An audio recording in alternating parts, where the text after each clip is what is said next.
Cari amici, tanti saluti da Serafino Massoni. Un fantasma, uno spettro si aggira per l'Europa. Lo spettro, il fantasma del comunismo?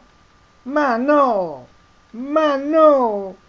Karl Marx doveva scrivere un'altra frase all'inizio del suo saggio del 1848, manifesto del Partito Comunista.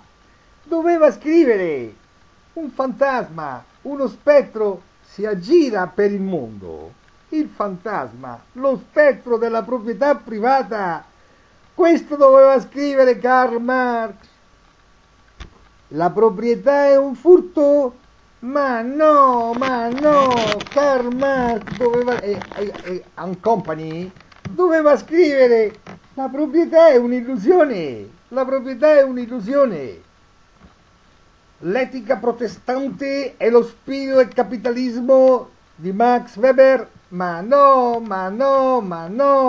Max Weber doveva scrivere: l'etica ebraica è lo spirito del capitalismo. Capito? Perché questo video è intitolato L'ideologia ebraica, ed è l'ideologia ebraica che ha conquistato il mondo. Ciò che ha disseminato nel tempo e nello spazio l'ideologia ebraica è il concetto sacro, divino della proprietà privata. Ciò che fu scritto nei protocolli dei savi di Sion non è stato scritto dagli ebrei, ma è stato scritto da persone che conoscevano molto bene gli ebrei. Gli ebrei, l'ideologia ebraica rappresenta sulla terra quell'uccello favoloso che era l'araba fenice. L'araba fenice.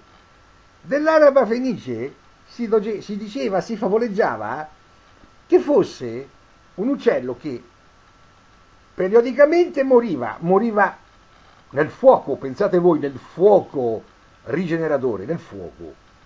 Si formavano le ceneri e poi di nuovo dalle proprie ceneri l'araba fenice tornava a vivere, e così all'infinito. E così è l'ideologia ebraica.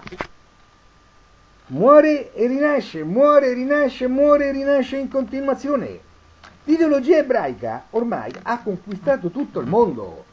Ah, povero Hitler, che volevi eliminare l'ideologia ebraica. Povero Hitler, non ci si può mettere contro l'ideologia ebraica, perché l'ideologia ebraica nasce con il Dio più forte che sia mai apparso sulla faccia della terra, il Dio Yahweh, il primo Dio che crea tutto ex nihilo. E ci sono poi i comandamenti di Dio, i comandamenti, le tavole della legge, le tavole di 9, 10, 11, 12 comandamenti, non ha importanza quanti siano, a secondo delle religioni, e che sono del 1330 avanti Cristo circa. Cosa dicono i 10 comandamenti? Non desiderare la roba d'altri. Esiste la roba d'altri, tu non la desiderare, la roba d'altri, capito? Proprietà privata. Eccolo qua l'ideologia ebraica, la sacralità della proprietà privata. Max Weber, ma quale etica protestante è lo spirito del capitalismo? Ripeto, l'etica ebraica è lo spirito del capitalismo. Non desiderare la roba d'altri, Gesù, Cristo, cristianesimo, Gesù, Cristo l'ebreo, tra l'altro Cristo l'ebreo, semita pure lui. Cristo che dice? Cosa dice quando gli mostrano la moneta? Cosa gli dicono? Rabbi, tu che sei tanto bravo, insomma, è giusto o non è giusto pagare le tasse a Cesare, cioè a Roma? E cosa dice Rabbi, Gesù Cristo? Dice: fatemi vedere la moneta. E loro, i farisei, quelli che sono i maestri del tempio, eccola qua la moneta.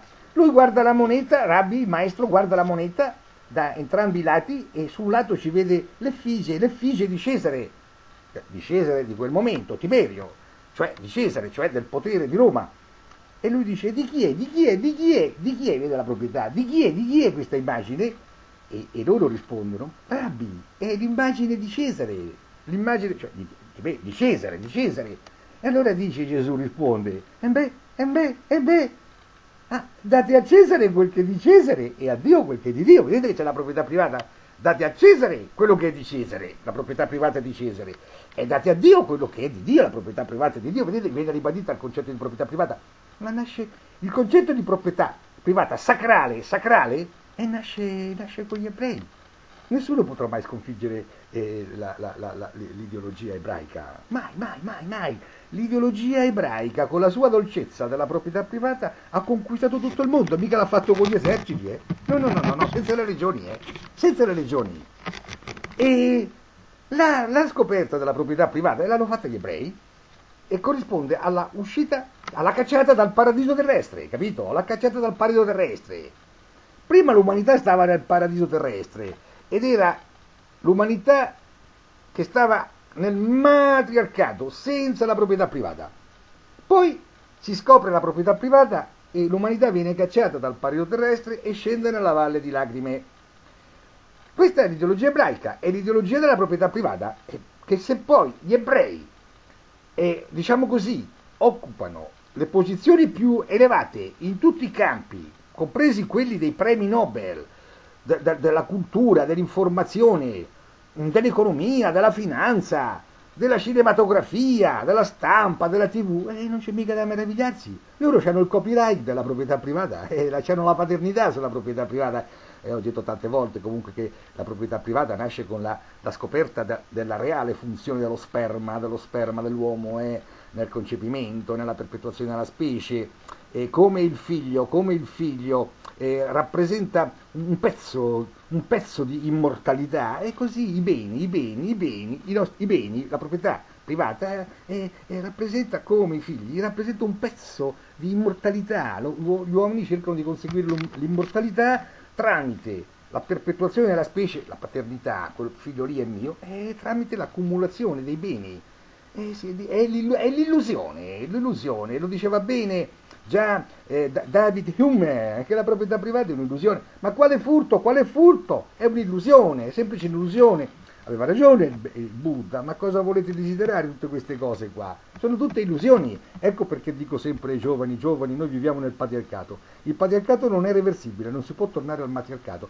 Allora dobbiamo convivere con il patriarcato, con l'idea, con questa idea che ci lusinga, questa illusione della proprietà privata, e cercare di gestire le situazioni dentro il patriarcato in modo che ci facciano soffrire il meno possibile.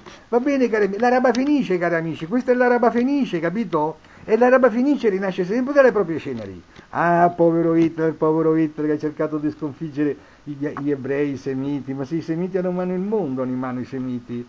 E i semiti hanno in mano il mondo tramite l'ideologia ebraica e i figli della ideologia ebraica, che sono il cristianesimo e l'islamismo, perché sia il cristianesimo che l'islamismo hanno anche loro i comandamenti di Yahweh. Va bene, cari amici? Grazie se mi avete ascoltato, e a tutti voi tanti saluti da Serafino Massoni.